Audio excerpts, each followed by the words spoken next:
تو میں نے وہ 2015 کا مضمون لکھا تھا، تو میں نے وہ باتیں لکھی تھی اس میں. اللہ تعالیٰ نے میری باتوں کی تائید حضرت مفتی صاحب علیہ الرحمہ کی زبان سے اور عرب سے کرا دی. مجھے اس وقت بہت خوشی ہوئی. اللہ تعالیٰ حضرت مفتی صاحب کی مغفرت فرمائے.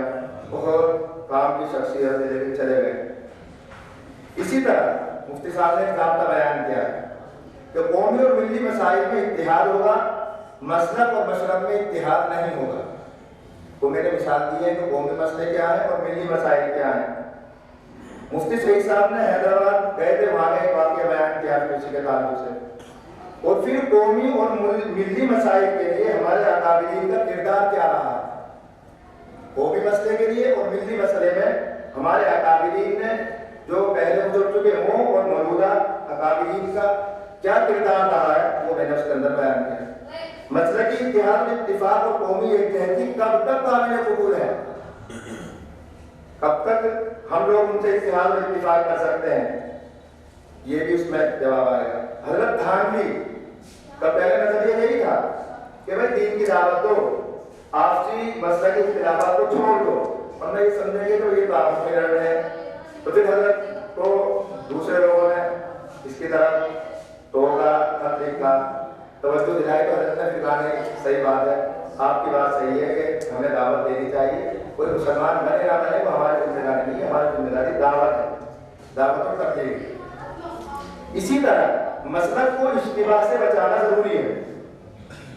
مفتی سعید صاحب نے بہت شاندار اس کے اوپر لکھا ہے.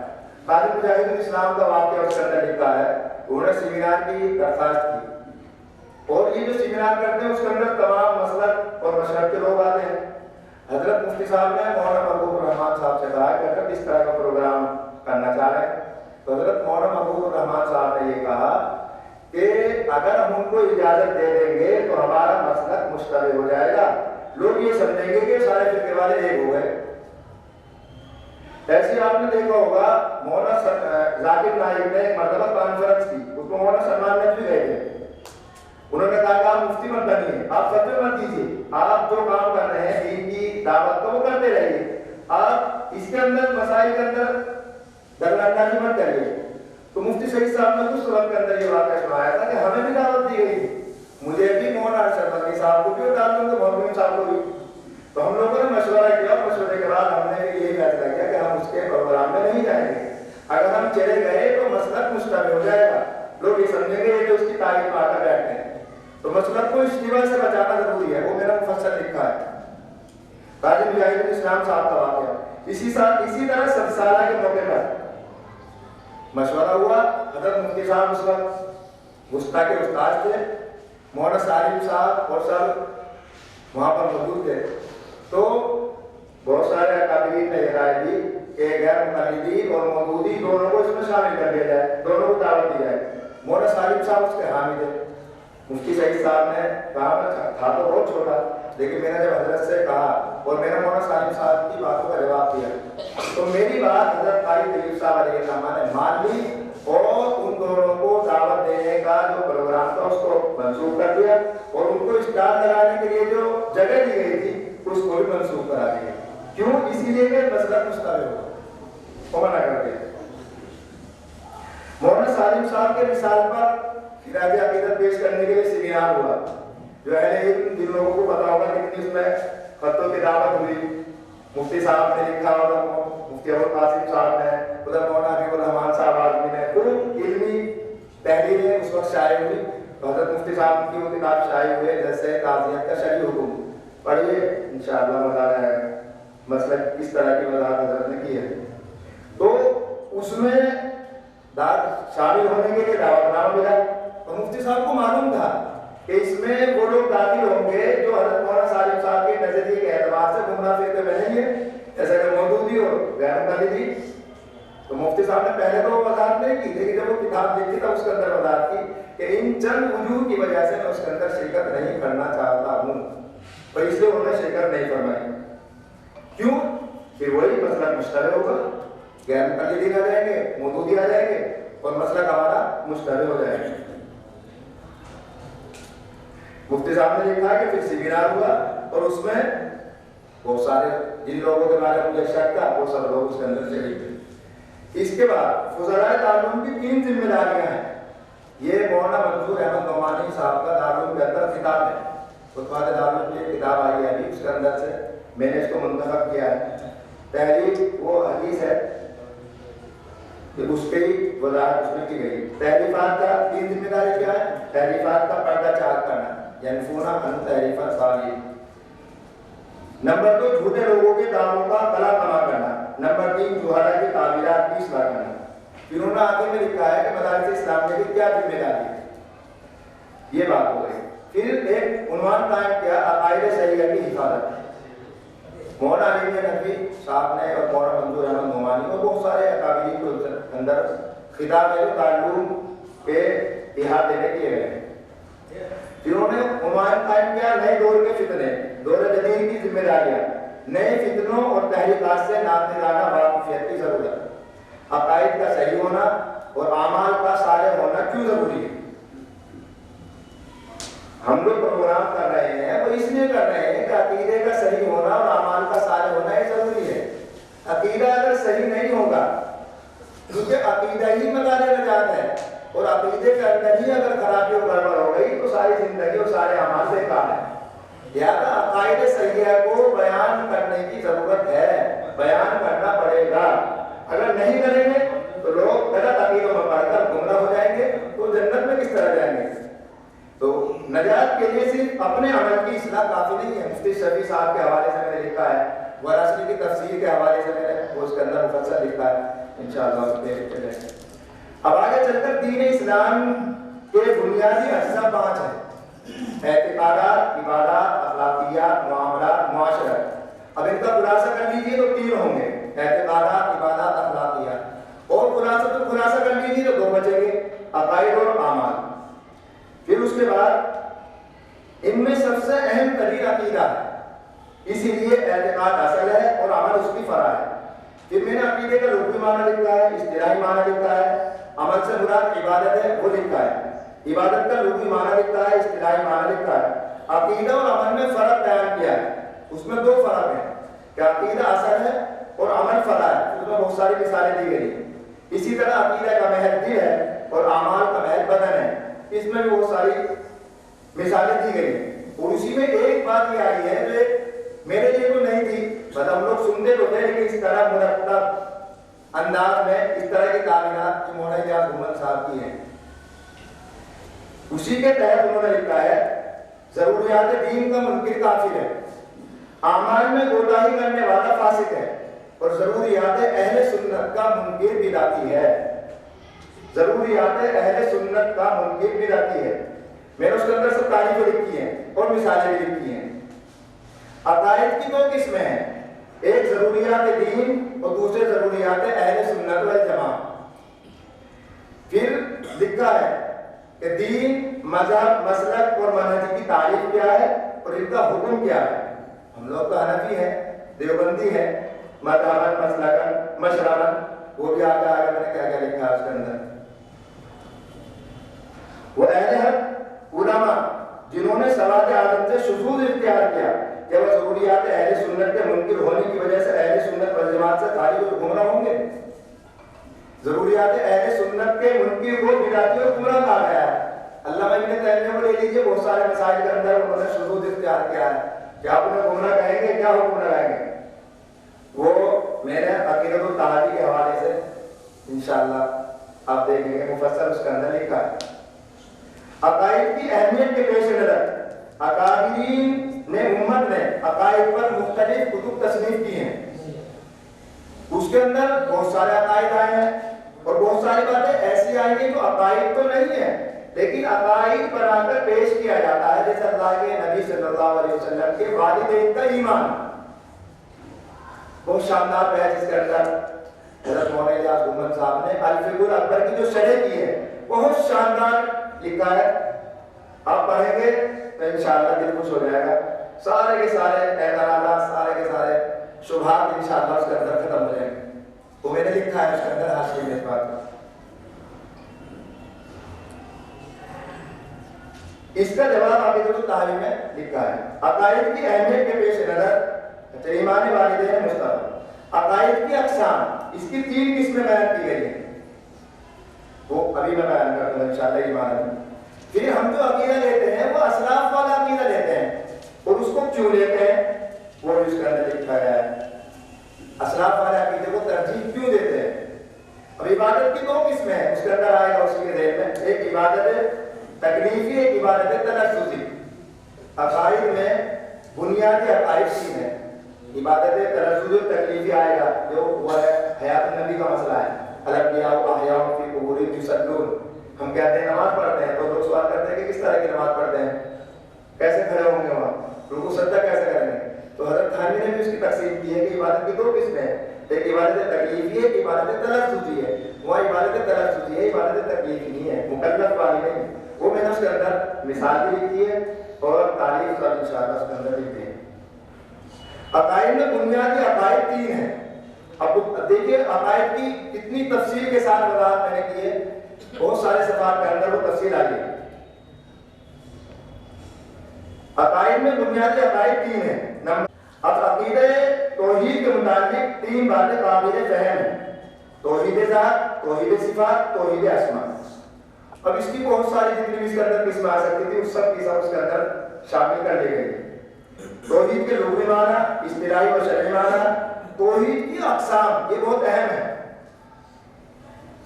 6-7 حوالے دیے ہیں مولانا الیاس گھمن صاحب نے۔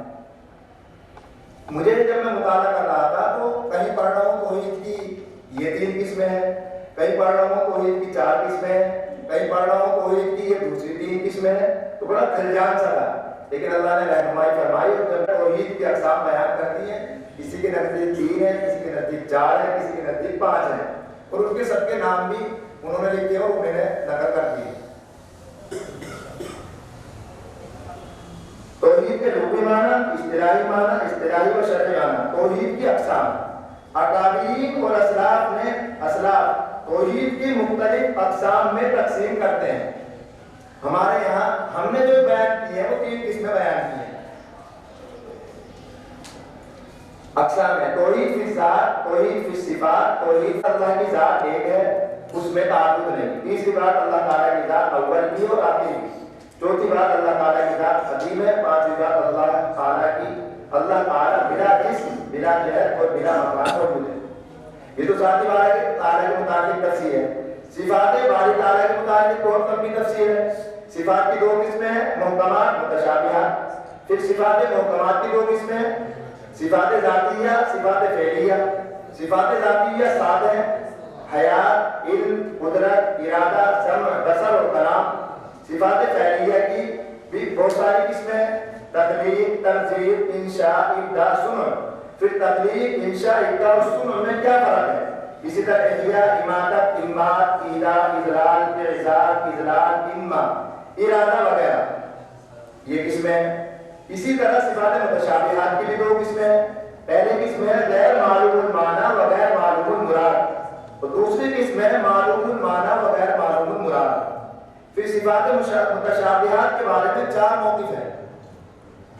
پہلا موقف ہے متقدمین اہل سنت والجماعت کا، دوسرا موقف ہے متأخرین اہل سنت والجماعت کا، چوتھا موقف ہے معتزلہ کا، اور تیسرا موقف اور چوتھا موقف ہے غیر مقلدین کا۔ وہ میرا مفصل سب لکھا ہے۔ اسی طرح یہ تو ہوگی عقیدہ توحید کے متعلق، ذات باری، صفات باری اور اسماء باری تعالیٰ کے متعلق بھی پورا مفصل اس کے اندر لکھا ہے۔ اور دوسرا اہم عقیدہ تھا عقیدہ رسالت۔ عقیدہ رسالت میں سمجھنے کی 3 باتیں ہیں، ذات نبوت، وصف نبوت اور دلیل نبوت۔ پھر ان کے مثالیں بھی ہیں۔ اسی طرح تیسرا عقیدہ عقیدہ قیامت، اس میں بھی بنیادی طور پر سمجھنے کی 2 باتیں ہیں، قیامت صغریٰ اور قیامت کبریٰ۔ اب کہتے ہیں کہ عقیدہ توحید، عقیدہ رسالت اور عقیدہ قیامت میں سے اصل عقیدہ توحید ہے۔ ذات باری، صفات باری اور اسماء باری، اسی طرح نبوت و رسالت، عقیدہ قیامت اور اس کی قسمیں قیامت صغریٰ، قیامت کبریٰ، ملائکہ، یہ عقائد ہیں۔ آسمانی کتب و صحائف، صداقت حفاظت صداقت و حفاظت قرآن، صحابہ کرام سے متعلق عقائد، چونکہ عقائد اصل ہے اس لیے عقائد کی اجمالی فہرست پیش کر رہا ہوں کہ کیا کیا آتی ہے. تنقید سے بالاتر ہے، جنتی ہیں، امت کا افضل ترین طبقہ ہیں، ان کا اجماع معصوم ہے، ان سب پر سب و شرم حرام ہے. حب صحابہ و اہل بیت، مقام صحابہ عشرہ مبشرہ، دشمنان صحابہ سے برات، خلافت راشدہ و خلفائے راشدین، خلافت امیر معاویہ، حق حضرت حسین کے ساتھ، فسق یزید، مشاجرات صحابہ اخروی عذاب سے محفوظ ہیں. امہات المؤمنین سے متعلق عقائد، نبی کی بیوی خدائی انتخاب، نبی کی بیوی کی عفت، نبی کی بیویاں امت کی ماں، ان پر عدت وفات نہیں، ان سے امتی کا نکاح جائز نہیں. رسول کی اولاد، بیٹے، بیٹیاں، داماد، اہل بیت کا مفہوم. حضور کے والدین قریبین، ولایت سے متعلق عقائد، تصوف، بیعت اور اس کے اقسام، ولی کی تعریف، اولیاء اللہ کے کرامات، استدراج، اولیاء اللہ کا وسیلہ، جنات وغیرہ سے متعلق متقدمین ہو یا متأخرین ہو، جو عقائد ان کے اندر بیان کیے گئے ہیں، لکھے گئے ہیں، ان کو میں نے سب کو اس کے اندر شامل کر دیا ہے. اب عقائد چونکہ اصل ہے، عقائد صحیحہ اور اعمال صالحہ کو پرکھنے کا معیار کیا ہے؟ پتہ کیسے چلے گا کہ کون سا عقیدہ صحیح ہے، کون سا عمل درست ہے؟ تو اس کے لیے صراط مستقیم کو اپنانا پڑے گا.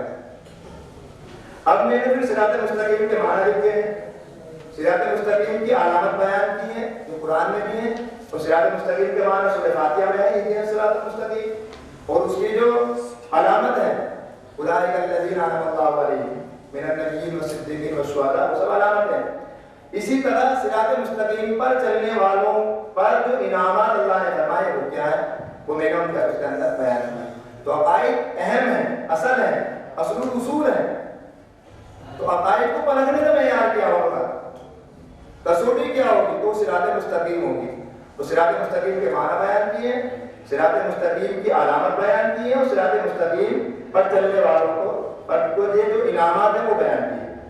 پھر اس کے بعد صراط مستقیم اور راہ اعتدال ہی مسلک اہل سنت والجماعت ہے. ہم لوگ تو مسلک کیا ہے؟ حنفی ہیں. اسی طرح ہم لوگ اہل سنت والجماعت ہیں. تو صراط مستقیم اور اعتدال ہی مسلک اہل سنت والجماعت ہے. اہل سنت والجماعت کون ہے اور کیا ہے؟ میں نے بہت مفصل اور تفصیل کے ساتھ اس کو لکھا ہے، کیونکہ عام طور سے ہم لوگ کو ذوق بھی نہیں ہے اور پڑھتے بھی نہیں ہیں، تو اس کو مفصل لکھ دیا ہے. ہم اہل سنت والجماعت تو ہے، اس کا ماخذ کیا ہے، اس کے جو ترکیبی عناصر ہیں وہ کیا ہیں، وہ میں نے بہت تفصیل کے ساتھ اس کے اندر لکھا ہے. حکیم الاسلام کا اقتباس لکھا ہے، اور حضرت حکیم الاسلام نے جماعت حقہ کا یہ لقب جو اہل سنت والجماعت ہے، اس کو 3 حدیثوں اور 1 اثر صحابی سے ثابت کیا ہے. مسلک علماء دیوبند کا دینی رخ اور مسلک مثال. مفتی سعید صاحب کے حوالے سے اقتباس نقل کیا ہے. اہل سنت والجماعت کون ہے؟ مولانا ریاست علی صاحب بنوری، مولانا عبدالخالق صاحب سنبلی، مولانا جمیل احمد صاحب سکھوڑوی، حضرت گنگوئی اور دوسرا قابلین ہیں. ان کے اقتباسات میں نے نقل کیے کہ اہل سنت والجماعت کون ہے. اب چونکہ علماء دیوبند مسلک اہل سنت والجماعت یعنی مسلک علماء دیوبند، جو مسلک علماء دیوبند ہے وہی مسلک اہل سنت والجماعت ہے. تو یہ اسی طرح جوڑ اور ترتیب میں نے یہاں پر جوڑنے کی اور ترتیب دینے کی کوشش کی ہے. اہل سنت والجماعت کون ہے؟ اور چونکہ علماء دیوبند ہی مسلک اہل سنت والجماعت ہے، تو اسی کے ذیل میں پھر میں نے لکھا ہے. قاری صاحب کا طیب صاحب علیہ السلام کا اقتباس ہے، مفتی سعید صاحب، مفتی شفیع صاحب، یہ مسلک علماء دیوبند ہے کیا، وہی مسلک یہی مسلک اہل سنت والجماعت ہی. مفتی تقی عثمانی صاحب نے بہت شاندار مقدمہ لکھا علماء دیوبند کے دین رخ میں. مفتی سعید صاحب نے جو ان کی غیر مطبوعہ کتاب نہ تمام رہ گئی دیوبندیت کیا ہے، اس کے اندر یہی پورا وہ پیراگراف پورا اقتباس نقل کیا ہے. مفتی سعید صاحب نے حیات سعید کے اندر مفتی امین صاحب نے اس کو نقل کیا ہے. مسلک علماء دیوبند کی جامعیت وہ میں آپ کو انشاءاللہ سناؤں گا. علماء دیوبند کون ہے، ہم دینن کیا ہے، مسلکن کیا ہے، مشربن کیا ہے. مولانا ارشد مدنی صاحب کا بھی اقتباس ہے، مولانا ریاست علی صاحب بجنوری، مولانا عبد الرحمان صاحب آزمی، مولانا جمیل احمد صاحب، مولانا عبدالرحیم صاحب، مفتی امین صاحب، ان لوگوں کے اقتباسات اور عبارتوں کے ذریعے سے مسلک علماء دیوبند کو مسلک اہل سنت والجماعت کے ساتھ منطبق کیا گیا ہے۔ اسی طرح اب مسلک دیوبند تو اس سے قائم ہوا ہے، اس کا آغاز کس سے ہوا ہے؟ دارالعلوم دیوبند سے۔ تو اب قیام دارالعلوم، کن حالات میں دارالعلوم کا قیام ہوا؟ اور دیکھیے ایک ہم نے بھی پہلی مرتبہ پڑھی یہ بات، مفتی سعید صاحب نے لکھی ہے، مولانا حبیب الرحمان صاحب نے بھی یہ بات لکھی ہے، مولانا شوکت علی صاحب نے مدارس اسلامیہ اور اس کا نصاب ایسی کوئی کتاب ہے اس کے اندر اس کو نقل کیا ہے۔ انہوں نے لکھا ہے کہ دارالعلوم مجدد ہے، اور مفتی سعید صاحب نے تو اور آگے بڑھ کر لکھا ہے کہ دارالعلوم، فضلائے دارالعلوم، ابنائے دارالعلوم اور جو بنیں گے آگے ابنائے دارالعلوم وہ سب کے سب مجدد ہیں، اور مجدد ہونے کے لیے فرد واحد ہونا ضروری نہیں ہے، ایک جماعت اور ادارہ بھی مجدد بن سکتا ہے۔ یہ بات لکھی ہے قیام دارالعلوم، اس کی تجددیت اور فرق باطلہ سے اس کا مقابلہ، اور جب اللہ نے اس کو مجدد بنا کر بھیجا ہے تو فرق باطلہ کا مقابلہ کرنا تو اس کے زمین میں شامل ہے۔ اور مفتی صحیح صاحب نے لکھا ہے کہ جب دارالعلوم قائم ہوا تو اس کو 5 فتنوں سے مقابلہ کرنا پڑا، اور میں نے آگے اور آ رہا ہے، اور فرق باطلہ سے اس کا مقابلہ۔ قیام دارالعلوم علی طیب صاحب کا اقتباس تاسیس کے سلسلے میں کہ دارالعلوم کس پس منظر میں قائم ہوا، کس طرح کے علامات اور انکشافات ہوئے، مکاشفات ہوئے، اور جب دارالعلوم قائم ہوا ہے۔ حاجی یاسین صاحب جو حضرت کامل کے خادم خاص تھے، وہ مکہ گئے، کہہ رہے ہم نے ایک ادارہ قائم کیا، ہمارے لیے اس کے لیے دعا کر دو۔ حضرت حاجی صاحب کا ایک واقعہ ہے اس کے اندر، سجدے ہم نے کیے ہیں، دعائیں ہم نے مانگی ہے، رات ہم نے گزاری ہے، کہہ رہے ہم نے ایک ادارہ قائم کیا ہے۔ ارے وہ تو ہماری آئے سحر لگائی اور دعائیں نیم سے بھی صدقہ ہے، اور کہہ رہے ہیں ہم نے ادارہ قائم کیا، تو اس کے اندر وہ بات کیا لکھا ہے؟ حضرت حاجی صاحب سے مکہ میں ملاقات، دارالعلوم، اکابر دارالعلوم اور فضلائے دارالعلوم کی تجددیت، یہ مفتی سعید صاحب نے لکھا ہے۔ مولانا حبیب الرحمان صاحب کا اقتباس جو میں نے بتایا عثمانی صاحب، مفتی سعید صاحب کا اقتباس میں نے نقل کیا ہے۔ دارالعلوم کا فرق باطلہ سے مقابلہ، امت کی تشکیل آپ صلی اللہ علیہ وسلم کی اہم ذمہ داری ہے۔ اس کے اندر انہوں نے بیان کیا ہے کہ یہ جو سلسلہ چلا ہے حضرت مجدد افسانی سے لے کر حضرت شاہ ولی اللہ سے لے کر اکابر دیوبند، اکابر دیوبند سے لے کر یہاں تک دارالعلوم تک، اور دارالعلوم سے لے کر اب تک یہ سلسلہ چل رہا ہے۔ مجدد افسانی حضرت شاہ ولی اللہ اور ان کے صاحبزادوں کی خدمات، اکابر دیوبند کی خدمات، حضرت گنگوئی اور دیگر اکابر دیوبند کی خدمات۔ دیوبندیت کا معیار کیا ہے؟ یہ بہت اہم چیز ہے، وہ میں نے لکھا ہے اس کے اندر۔ حضرت شیخ الہند دیوبندیت کا معیار ہے، حضرت شیخ الہند، اور حضرت شیخ الہند کے جو شیخ اول استاد ہے حضرت نارودوی، اور دوسرے شیخ ہیں حضرت گنگوئی، اور حضرت شیخ الہند کے جو شاگرد ہیں حضرت تھانوی ہے، حضرت مدنی ہے، مفتی کفایت اللہ ہے، علامہ انور شاہ کشمیری ہے، مولانا عبید اللہ سندھی ہے، یہ سب کے سب مفتی جتنے بھی لوگ ہیں، علامہ شبیر احمد عثمانی وغیرہ جتنے بھی ان کے شاگرد ہیں، یہ سب دیوبندیت کا معیار ہے۔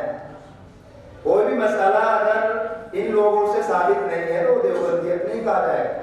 تو میں نے لکھا ہے دیوبندیت کا معیار کیا ہے۔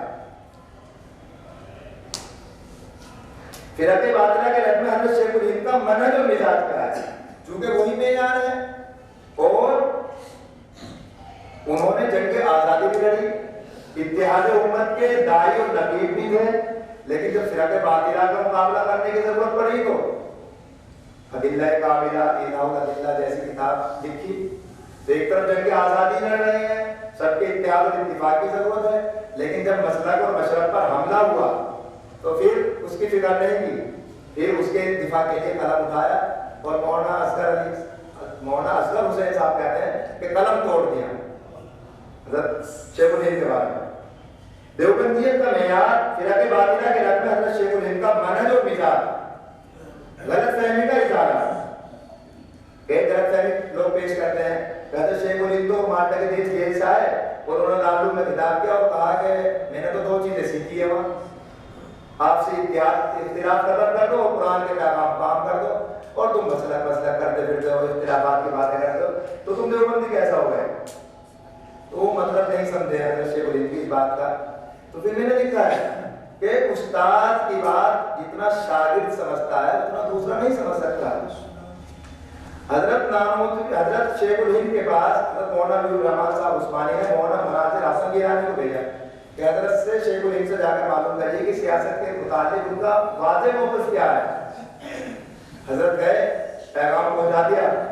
حضرت غصے میں ان کا چہرہ متغیر ہو گیا. شیخ الہند کہ میں جانتا ہوں حضرت استاد نے اس ادارے کو کیوں قائم کیا تھا, اور آپ مجھ سے پوچھ رہے ہیں کہ آپ اپنا واضح موقف بیان کیجیے. میں نے اپنے لیے اس رات کو اختیار کر لیا ہے, اب جس کا جی چاہے جو چاہے رائے اختیار کرے.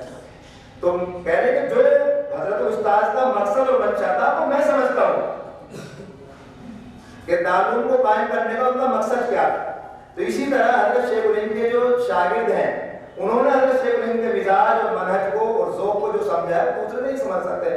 اب ان کے شاگردوں کی کیا خدمات ہے فرقہ باطلہ کے رد میں, آپ وہ دیکھیں گے. میں نے ان کا تذکرہ بھی کیا ہے, اور جو کتابیں انہوں نے فرقہ باطلہ کے رد میں لکھی ہیں ان کو میں نے مفصل اس کے اندر درج کیا.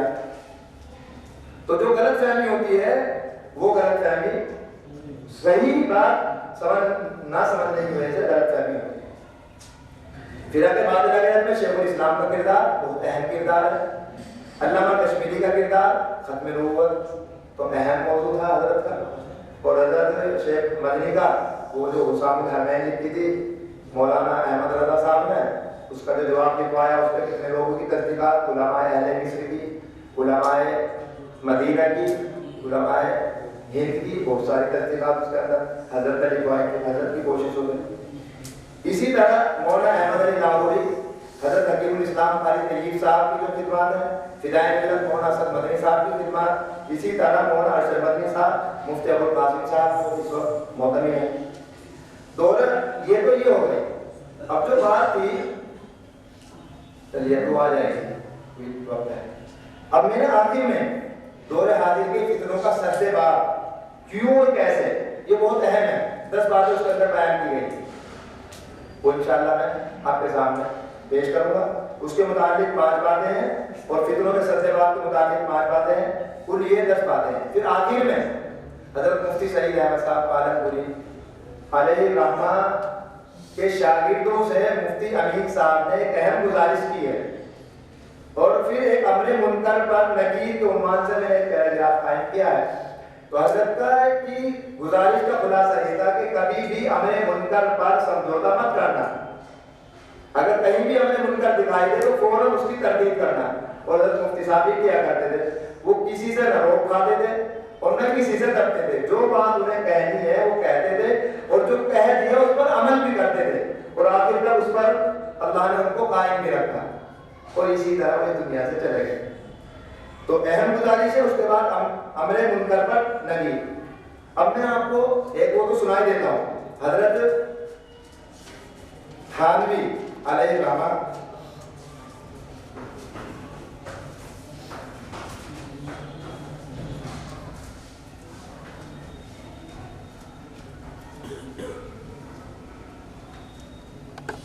تو 7-8 ساتھی تھے, وہ حضرت مولانا یعقوب صاحب کے پاس گئے.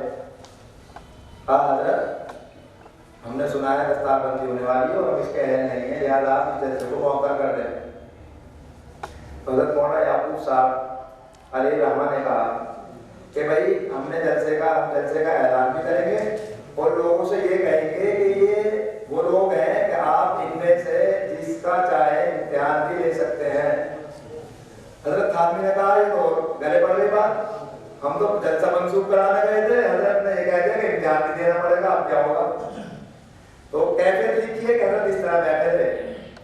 ہم نے یہ دیکھا کہ واقعہ سب گلے ہی گلے تھے, جدھر ہم نکل گئے ادھر ہمارا غلبہ تھا, یعنی علماء دیوبند کا یا فضلاء دیوبند کا ہی غلبہ تھا, جدھر بھی نکل گئے. اور آپ دیکھ لیجیے ایک ہی فاضل دیوبند پورے کے پورے علاقے کو سنبھال رہا ہے, جو جس کام میں جس کاج پر لگ گیا, جس مشن کو اس نے لے لیا, اس مشن پر لے کر کھڑا ہوا, وہ پورے علاقے کو اس نے سنبھال لیا. عقیدے کے اعتبار سے بھی, مسائل کے اعتبار سے بھی, ملکی اعتبار سے بھی, ہر اعتبار سے اس نے مجھے رہنمائی کی.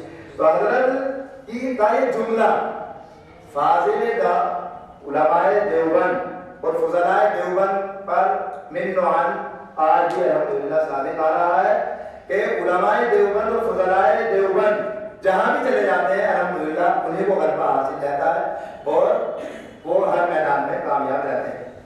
اب یہ ہو گیا میرے اس مقالے کا اجمالی خاکہ۔ میرے پاس 10 منٹ ہے، میں آخری پیراگراف پڑھ دیتا ہوں جو اہم ہے، فتنوں کا سدباب وہ پڑھ دیتا ہوں، پھر انشاءاللہ یہ چھپ جائے گا تو آپ کی خدمت میں پہنچ جائے گا۔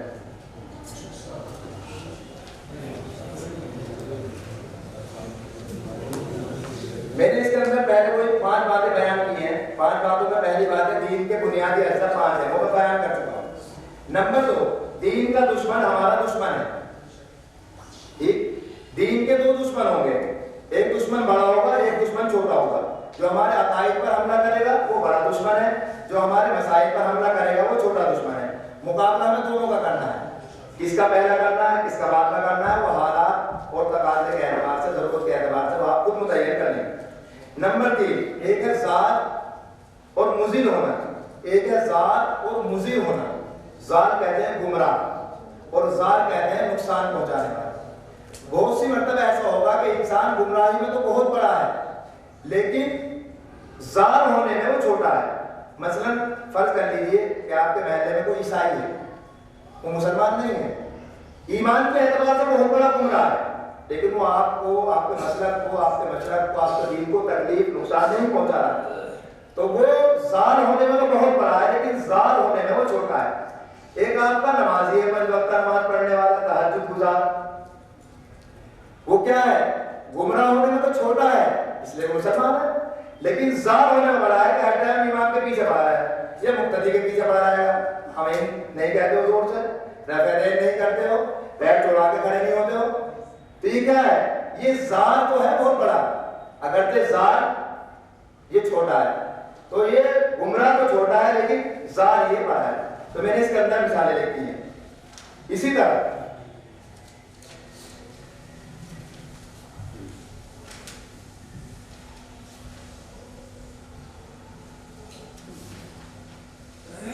نمبر 4، جو دین کا دشمن ہے وہ ہمارا دشمن ہے، اس کو تعبیر کریں گے فتنے سے۔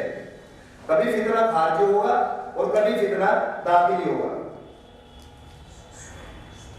یہ فتنہ کبھی خارجی ہوگا اور کبھی داخلی ہوگا، یہ فتنہ کبھی مسلمان نہیں ہوگا لیکن حملہ آور ہوگا، کبھی یہ فتنہ مسلمان ہوگا لیکن اس کے بعد نظریات کافرانہ تو نہیں البتہ مبتدعانہ ہوں گے، اس کی بعد دعوت کا وہ بہت غلط ہوگا۔ خارجی فتنے کا مقابلہ کرتے ہوئے داخلی فتنے کو نظر انداز نہیں کرنا ہے۔ مثال کے طور پر میں نے ایک مثال دی ہے، آپ کے محلے میں ایک گھر میں آگ لگ گئی، آپ کو بجھانے کی تو فکر میں ہے کہ کہیں ہمارے گھر میں نہ لگ جائے، اور آپ کے گھر میں جو چولہا جل رہا ہے اس میں جو انگارہ ہے اس کو بجھانے کی فکر نہیں ہے، تو اس کی تو فکر ہے خارجی آگ بجھانے کی، اور داخلی جو آگ ہے اس کو بجھانے کی فکر نہیں ہے۔ اسی طرح ہم خارجی فتنے کے تو دفاع میں لگ گئے اور داخلی فتنے کو ہم نے نظر انداز کر دیا، تو ہمیں یہ نہیں کرنا ہے۔ یہ میں نے مثال دی ہے اس کے اندر۔ نمبر 5، دور حاضر کے چند ایسے فتنے ہیں جن کا تذکرہ مناسب ہے، بعض بین الاقوامی فتنے اور بعض ملکی اور علاقائی فتنے ہیں۔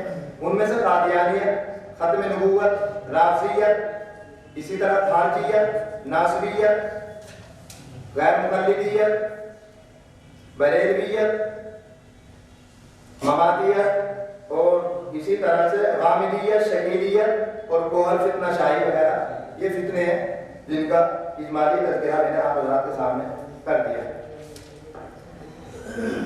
اب آخری 5 باتیں، فتنوں کا سدباب اور مقابلہ کیسے کریں۔ 5 باتیں اس کے لیے میں آپ کو یہ پڑھ کے سنا دیتا ہوں۔ اپنے عقائد کو تسلسل کے ساتھ مدلل اور مثبت انداز میں اعتدال کے ساتھ اپنی مساجد، مدارس، عبادت گاہوں اور جہاں تک اپنی رسائی ہو اس کو بیان کرتے رہیں۔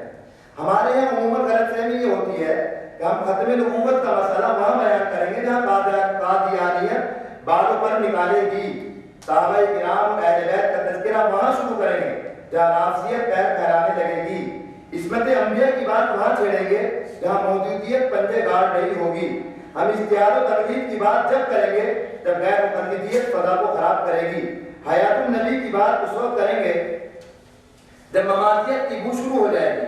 ایسا نہ کریں، اپنے عقائد کو تسلسل کے ساتھ اپنی بساط کی حد تک بیان فرماتے رہیں، دلائل، اعتدال اور اخلاص کے ساتھ۔ اپنے عقائد کو اتنا بیان کریں کہ اگر اس عقیدے کے خلاف کوئی بات کرے تو عوام اسے اچنبھا سمجھے کہ اس نے کیا بات کی ہے، یہ کیا کہہ رہا ہے، ہم نے اپنے امام سے کیا سنا ہے۔ ہم نے اس کے لیے کئی کتب، بہت ساری کتابیں ہیں مولانا اعجاز محمد صاحب نے لکھی ہیں، اور وہ کتابیں انشاءاللہ آج آ جائیں گی، میں نے منگوا دی ہے دیوبند سے، جن حضرات کو اور خریدیں۔ مولانا اعجاز محمد صاحب کی کتابیں تو آپ خریدیں ہی، انشاءاللہ بہت نفع ہوگا۔ اسی طرح اپنے عقائد دلائل کے ساتھ بیان کریں، اس وقت اپنی مساجد میں بیان کریں، جمعے میں بیان کریں، عیدین میں بیان کریں، یا جہاں بھی موقع ملے وہ بیان کریں۔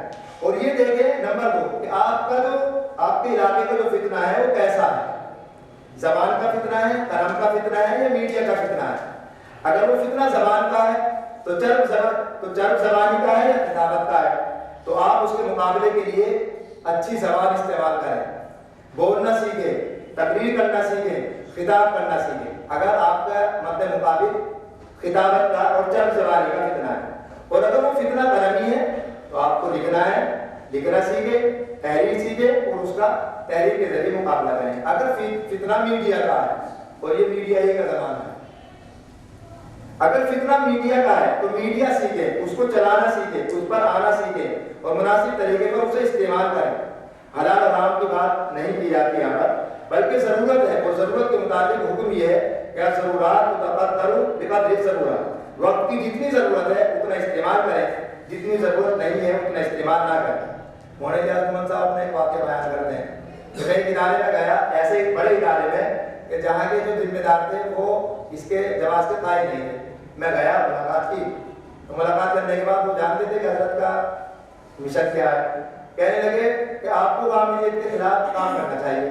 تو مولانا اعجاز محمد صاحب کہتے ہیں کہ میں نے ان سے بطور مذاق، یہ مطلب انجانا بن کر یہ کہا کہ حضرت کون ہے، یہ کیا فتنہ ہے، مجھے تو اس کے بارے میں معلوم نہیں ہے، آپ نے کہاں سے سنا ہے، کہاں سے دیکھا ہے، کہاں پڑھا ہے، کہ آپ نے اس کی کوئی تقریر سنی ہے، کوئی ویڈیو دیکھی ہے، آپ کو کیسے علم ہوا؟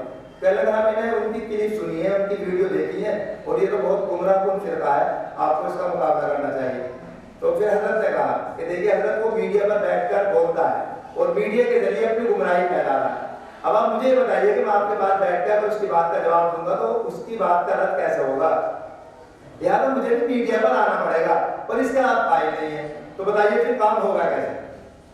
تو پھر وہ بیچارے خاموش ہو گئے۔ ضرورت ہے، لیکن ہم لوگوں نے ضرورت کے غلط استعمال کی وجہ سے لوگوں کے سامنے بہت عجیب سا لگنے لگا کہ اگر بناتے ہیں یا کوئی ضرورت کا کام ہے اس کو بھی آپ پرمیشن لینے چلے جائیے۔ جو پرمیشن کی شرائط ہے اس میں ایک شرط یہ ہے کہ آپ کو پورے پروگرام کی ویڈیوگرافی کرا کر دینی پڑے گی۔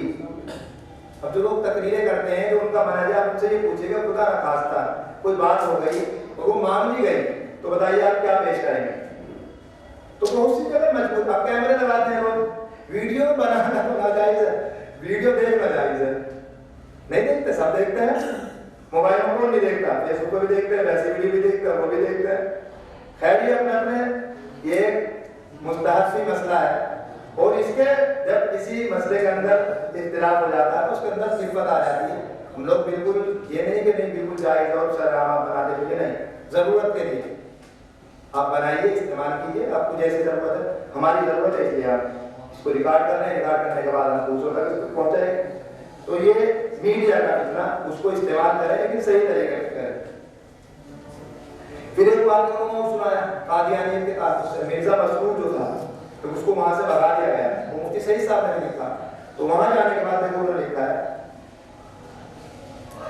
جب قادیانیت کو غیر مسلم قرار دیا گیا تو قادیانی کے چہرے اور جانشین مرزا مسرور نے دوڑ لگائی اور اس نے انگلینڈ میں بیان دیا، اس نے چینل قائم کیا اور کہا کہ مولویوں تم نے مجھے یہاں سے نکال دیا ملک سے میرے، اب میں تمہارے بیڈ روموں میں داخل ہو گیا ہوں، یہاں سے نکال کر دکھاؤ۔ مقصد یہ تھا کہ میرا جسم تو وہاں سے نکل گیا مگر میری گفتگو ہر انسان کے بیڈ روم تک پہنچا دی گئی ہے۔ دشمن اپنی بات پہنچا رہا ہے تو ہم کیوں نہیں پہنچا رہے ہیں؟ میڈیا کا استعمال مناسب کریں، غلط اور فضول نہ کریں۔ میں 2015 میں امتحان دینے کے لیے گیا تھا مدینہ یونیورسٹی، اتفاق سے مولانا اعجاز محمد صاحب سے ملاقات ہو گئی۔ مولانا نے خود مجھے بتایا اور مولانا کو اپنی تقریر میں ہی بیان کرتے ہیں کہ میرے پاس مفتی سعید احمد صاحب کا فون آیا امریکہ سے، اور حضرت نے کہا کہ بھائی میں سعید احمد بول رہا ہوں۔ مولانا نے کہا